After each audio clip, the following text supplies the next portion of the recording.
आज की हमारी कहानी कहती है कि किसी के भी मन की बातें जानने के लिए 3 तरीके होते हैं, लेकिन इन तीनों तरीकों को समझना अति आवश्यक है। यदि आप इन तीनों तरीकों को समझ लेते हैं तो आप किसी के भी मन की बातें बड़ी ही आसानी से जान सकते हैं, समझ सकते हैं। तो चलिए इसे एक बुद्ध कहानी के माध्यम से समझते हैं कि किस तरह से आप दूसरों की मन की बातें जान सकते हैं, समझ सकते हैं। बहुत समय पहले की बात है। एक छोटा सा गांव था। उस गांव में 2 भाई रहा करते थे। बड़ा भाई अंधा था, जिस कारण वह हमेशा घर पर ही बैठा रहता था, और छोटा भाई खेती किया करता था। लेकिन खेतों में अधिक जानवर आने से पूरी फसलें नष्ट हो जाती थीं, जिस कारण छोटा भाई बहुत परेशान हो चुका था। तभी उसे एक तरकीब सूझी। एक दिन उसने सोचा, खेतों में से इन जानवर को भगाने के लिए क्यों ना मैं अपने बड़े भाई की मदद लूं। वैसे भी बड़े भैया अंधे हैं। अगर वह खेत में बैठे रहेंगे और जानवरों की आहट आने पर वह उन्हें जोर से चिल्लाकर भगा सकते हैं, जिससे हमारी फसलें बच सकती हैं। इसलिए उन्हें मैं खेत में बिठा देता हूं।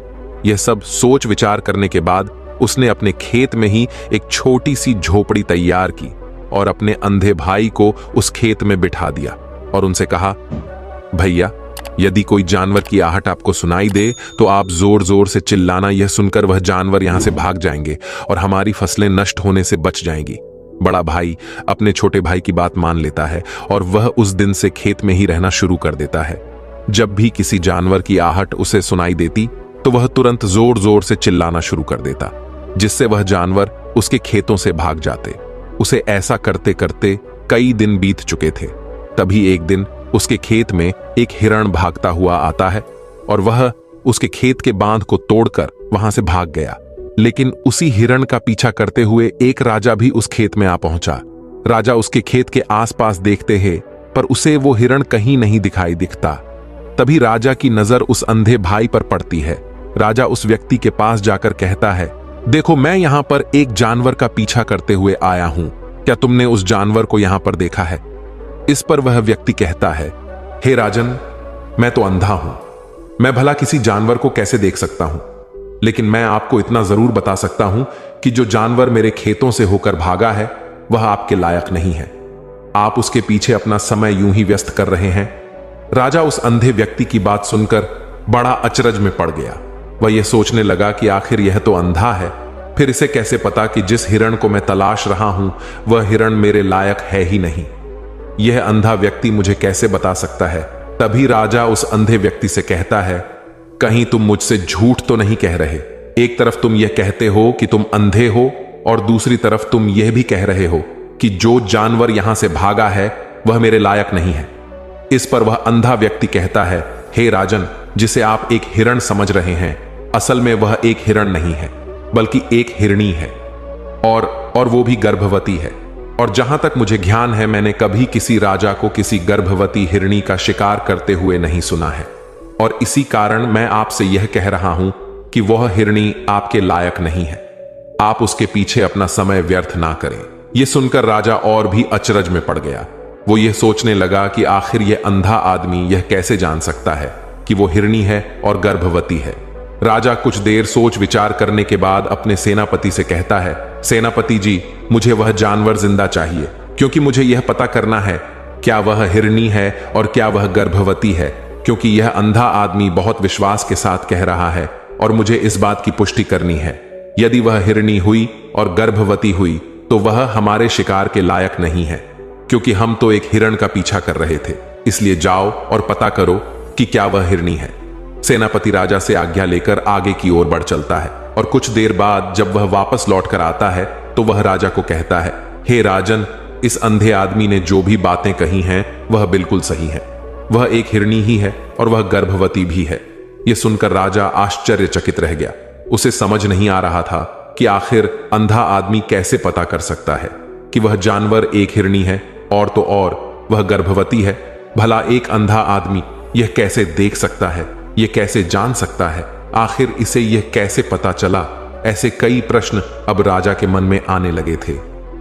अब राजा ने यह ठान लिया था कि मुझे इस बात की तह तक पहुंचना ही है कि आखिर यह अंधा आदमी कैसे जानता है कि वह जानवर एक हिरनी है यह सोचकर राजा उस अंधे आदमी के पास जाता है और उस अंधे आदमी से कहता है, देखो, मैं यह तो नहीं जानता कि तुम सचमुच अंधे हो या नहीं, लेकिन मैं तुमसे एक बात जानने आया हूं।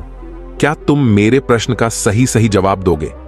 इस पर अंधा व्यक्ति कहता है, हे राजन, आप जो कुछ पूछना चाहते हैं मुझसे से पूछ सकते हैं, मैं आपको बिल्कुल सच सच जवाब दूंगा। इस पर राजा कहता है, देखो, एक तो तुम कहते हो कि तुम अंधे हो और दूसरी तरफ तुमने यह बता दिया कि जिस जानवर का पीछा मैं कर रहा हूं वह एक हिरणी है, और तो और वह गर्भवती भी है। आखिर तुम्हें यह कैसे पता चला? तुम्हारे खेत में और भी तो जानवर आते होंगे, और भी तो जानवर यहां से गुजरते होंगे, फिर तुमने यह कैसे अंदाजा लगाया?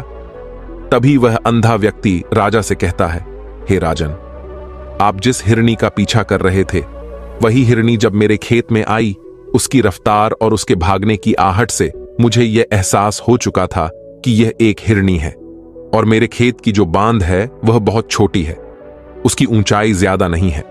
यदि कोई हिरण होता तो उस बांध को बड़ी आसानी से लांघ जाता और चला जाता, लेकिन वह हिरणी इस बांध को तोड़कर भागी है, और यदि वह इस बांध को छलांग लगाकर पार करने का प्रयास करती तो इससे उसके बच्चे को खतरा होता, और इसी बात से मैंने यह पता लगा लिया कि वह गर्भवती है। इस कारण वह ज्यादा ऊंची छलांग न लगाकर मेरे खेत की बांध को तोड़ते हुए भाग गई। इस पर राजा के मन में एक और प्रश्न उठा। राजा ने कहा, किंतु तुम्हें कैसे पता चला कि वह एक हिरण ही है, और भी तो कोई जानवर यहां पर आ सकते हैं? इस पर वह अंधा व्यक्ति कहता है, हे राजन, मैं पूरा दिन सुबह शाम यहीं पर बैठा रहता हूं और मेरी सुनने की शक्ति बहुत तेज है। मैं यह बात जान जाता हूं कि कौन सा जानवर मेरे खेत में आया है, और उसी के आधार पर मैं जोर जोर से चिल्लाता हूं ताकि वह मेरे खेत से भाग जाए और मेरे खेत की फसलों को नष्ट ना कर पाए। राजा उस अंधे आदमी का यह जवाब सुनकर पूरी तरह से संतुष्ट हो चुका था। वह मन ही मन यह सोच रहा था कि आदमी भले ही अंधा हो, लेकिन यह तो बड़ा ज्ञानी मालूम पड़ता है, इस आदमी से कुछ ना कुछ तो काम निकलवाना ही चाहिए। यह विचार लिए हुए राजा वहां से वापस अपने महल की ओर लौट जाता है। राजमहल पहुंचते ही राजा उस अंधे व्यक्ति से कहता है, आप तो बड़े ज्ञानी व्यक्ति हैं, आपको किसी भी बात का पता बड़ी आसानी से चल जाता है। आज मैंने आपको यहां पर इसलिए बुलाया है क्योंकि मैं आपसे यह जानना चाहता हूं कि मेरी पत्नी पतिव्रता है या नहीं। इस पर वह अंधा व्यक्ति कहता है, हे राजन, यह कैसा प्रश्न हुआ? इस पर राजा कहता है, मैंने आपसे बिल्कुल उचित प्रश्न किया है, मुझे इस प्रश्न का उत्तर दीजिए। इस पर वह अंधा व्यक्ति कहता है, हे राजन, ये सारी बातें जाने दीजिए, आपकी शादी को इतने साल बीत चुके हैं और अब आप यह बात क्यों जानना चाहते हैं? मन में ऐसे प्रश्न क्यों उठ रहे हैं? इस पर राजा जिद करते हुए कहता है, देखिए, आपको मुझे इस प्रश्न का उत्तर तो देना ही होगा। यदि आप मुझे इस प्रश्न का उत्तर नहीं देंगे तो मैं आपको मृत्यु दंड दे दूंगा। राजा के मुख से यह बात सुनकर वह अंधा व्यक्ति कहता है, हे राजन, यदि आप इस प्रश्न का उत्तर चाहते हैं तो उसके लिए आपको मेरा एक काम करना होगा। राजा कहता है, बोलो, मुझे क्या काम करना होगा? इस व्यक्ति कहता है, इसके लिए आपकी पत्नी को मेरे साथ कमरे में अकेले छोड़ना होगा। उस अंधे व्यक्ति की यह बात सुनकर राजा पहले तो क्रोधित हो जाता है, लेकिन फिर कुछ सोच विचार करने के बाद वह उस व्यक्ति की बात मान लेता है। और फिर राजा सेनापति से कहता है, सेनापति जी, इस व्यक्ति को और मेरी पत्नी को एक कमरे में कुछ देर के लिए अकेला छोड़ दे। सेनापति बिल्कुल वैसा ही करता है। अब राजा की पत्नी और अंधा आदमी एक कमरे में बंद हो चुके होते हैं। तभी वह अंधा आदमी राजा की पत्नी से कहता है, मुझे आपको छूना है। इस बात पर रानी अत्यधिक क्रोधित हो जाती है और उस अंधे आदमी को वह पकड़ पकड़ कर पीटने लगती है, कभी हाथों से तो कभी लातों से तो कभी पटक पटक कर। इस तरह से उन्होंने उस अंधे आदमी की खूब पिटाई की। उसके बाद किसी तरह से वह अंधा आदमी अपनी जान बचाकर वहां से भाग निकलता है और वह राजा के पास पहुंचता है और वह राजा से कहता है, हे राजन, आपकी पत्नी पतिव्रता नहीं है। यह बात सुनकर राजा अत्यधिक क्रोधित हो उठता है और राजा अपनी तलवार निकालकर सीधा अपनी पत्नी की ओर जाता है और क्रोधित होकर वह अपनी रानी से कहता है, रानी जी, आज मैं जो भी सवाल आपसे करने वाला हूं उसका मुझे सच सच जवाब दीजिएगा, और यदि आपने एक शब्द भी झूठ कहा तो मैं आपका अभी के अभी सर धड़ से अलग कर दूंगा। तभी आगे वह राजा कहता है, मुझे बताइए, क्या आप पतिव्रता हैं या नहीं? इस पर रानी कहती हैं, हे राजन, आप भले ही मुझे जान से मरवा दीजिए, लेकिन मैं पतिव्रता नहीं हूं। राजा यह बात सुनकर बहुत खुश हुआ, क्योंकि उस अंधे आदमी ने जो भी कहा था वह बिल्कुल सच था। यह बात सुनकर तुरंत ही राजा उस आदमी के पास पहुंचता है और आकर उस अंधे आदमी से कहता है, तुम्हें कैसे पता चला कि मेरी पत्नी पतिव्रता नहीं है?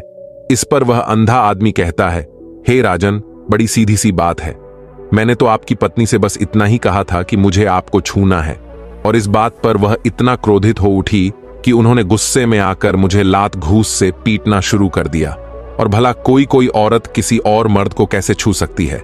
लेकिन उन्होंने ना आव देखा न ताव, बस लात घूंसे मुझ पर बरसाने शुरू कर दिए। वह भी तो एक छूना ही हुआ, और एक पतिव्रता नारी कभी भी पराये मर्द को नहीं छूती। जब मैंने उसे छूने के लिए कहा था तो वह उस वक्त मुझे मना कर सकती थी, लेकिन उन्होंने तो मुझे पीटना शुरू कर दिया, और देखते ही देखते उन्होंने मेरे पूरे शरीर को छू लिया। अब आप ही बताइए, ऐसी स्त्री भला पतिव्रता कैसे हो सकती है? इस पर राजा कहता है, तुम तो बड़े ज्ञानी मालूम पड़ते हो। अच्छा ठीक है, चलो तुम मेरे एक प्रश्न का और जवाब दो। यदि तुमने मुझे इस प्रश्न का सही सही जवाब दे दिया तो मैं तुम्हें यहां से जाने दूंगा। आगे राजा उस अंधे आदमी से कहता है कि तुम मुझे यह बताओ, क्या मैं सच में अपने पिताजी का ही बेटा हूं या फिर किसी और का? इस पर वह अंधा भी कहता है, हे राजन, इस बात से आपका क्या लेना देना? आप किसी की भी औलाद हो, आखिर आप हैं तो इस राज्य के राजा, इसलिए इस प्रश्न को जाने दीजिए। लेकिन राजा कहता है, नहीं नहीं, मुझे इस प्रश्न का सही सही जवाब चाहिए, अन्यथा यह प्रश्न मुझे हमेशा परेशान करता रहेगा। इसलिए मैं इसका सही सही जवाब जानना चाहता हूं। यदि तुम इसका सही सही जवाब दे देते हो तो तुम यहां से जा सकते हो, मैं तुम्हें नहीं रोकूंगा।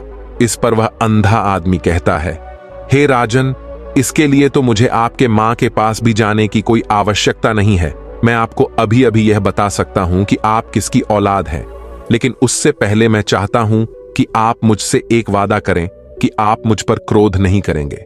राजन ने कहा, मैं तुमसे वादा करता हूं, मैं तुम पर क्रोध नहीं करूंगा। इसके बाद वह अंधा आदमी राजा से कहता है, हे राजन, आप हैं तो अपने ही पिता के पुत्र, लेकिन आप पर एक कंजूस सेठ की छाया पड़ी हुई है।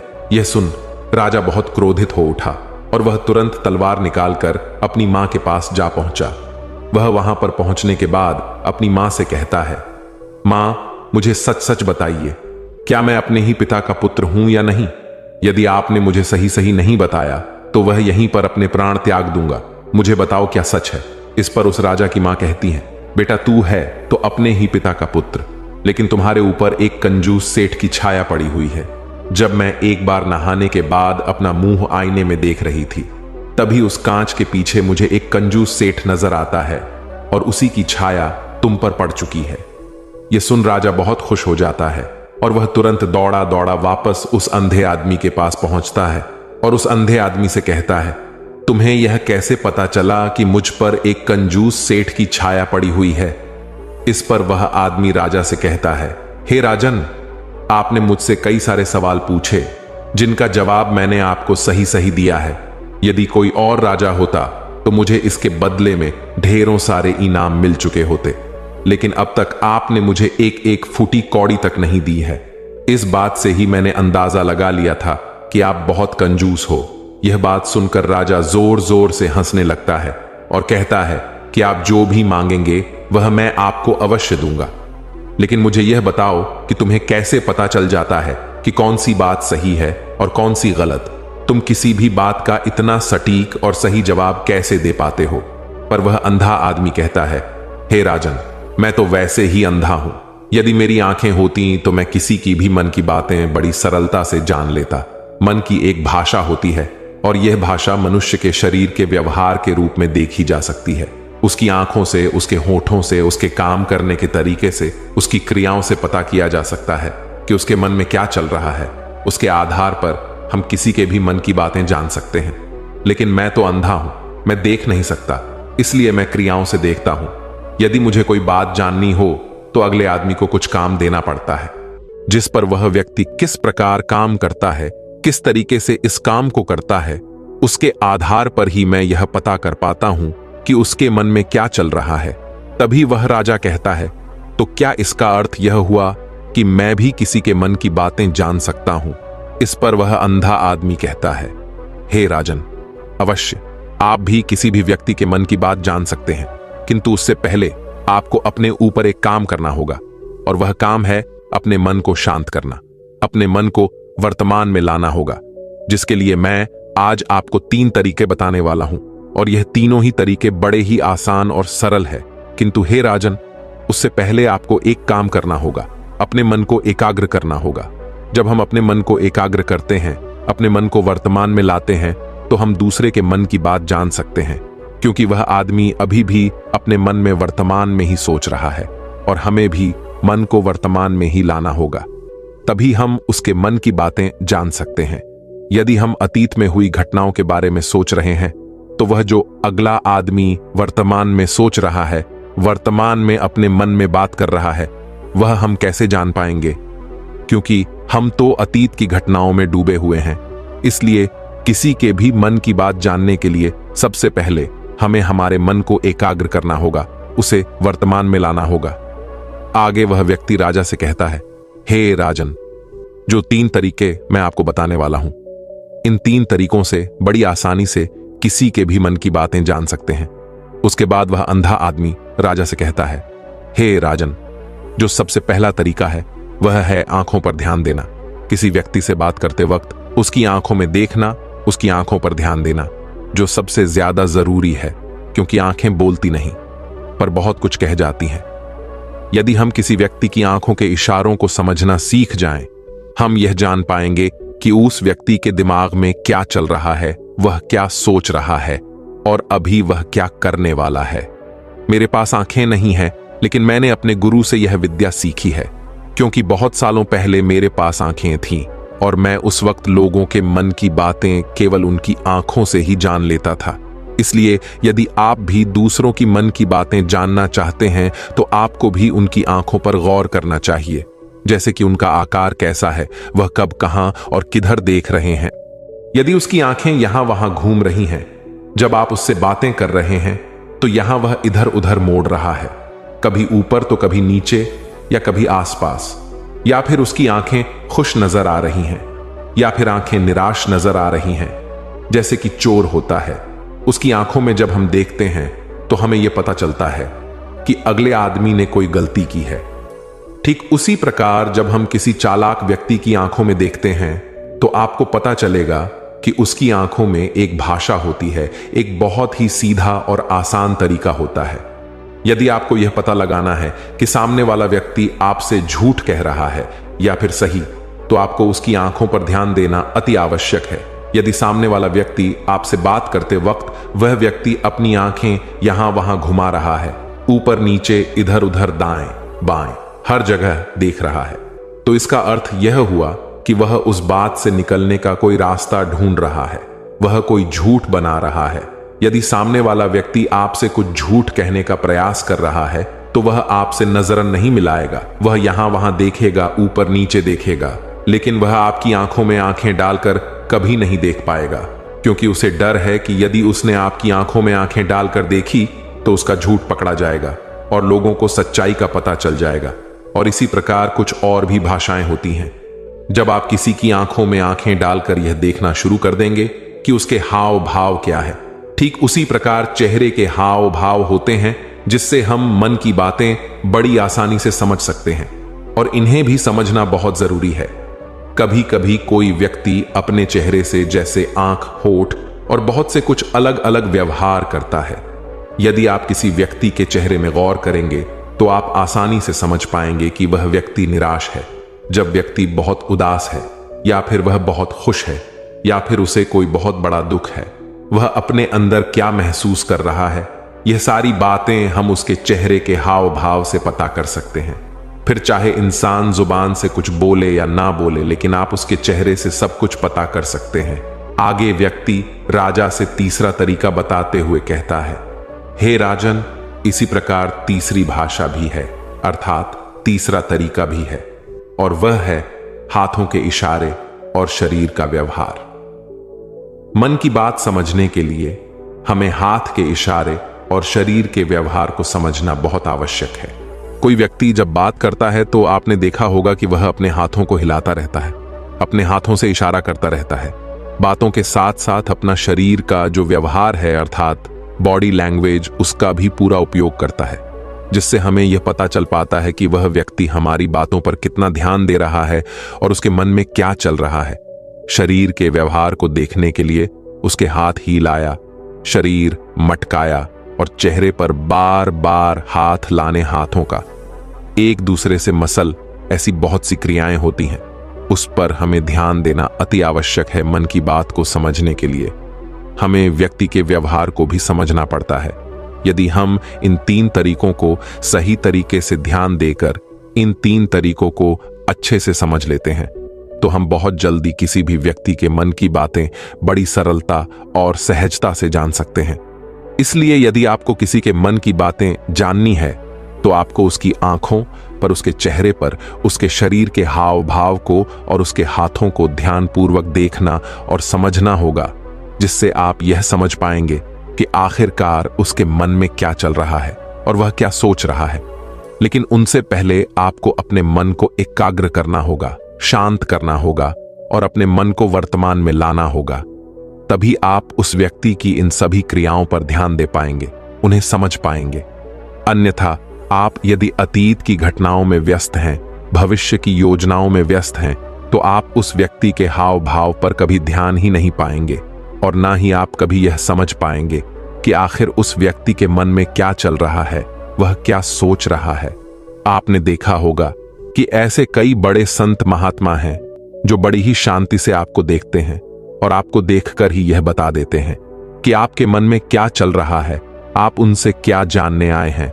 और इसका सबसे बड़ा प्रमुख कारण यही है कि वह आपको पढ़ सकते हैं, आपको समझ सकते हैं, आपकी मन की बातें जान सकते हैं, क्योंकि उनका मन एकाग्र है, शांत है और यही कारण है कि वह आपके मन की बातें बड़ी सरलता से समझ जाते हैं।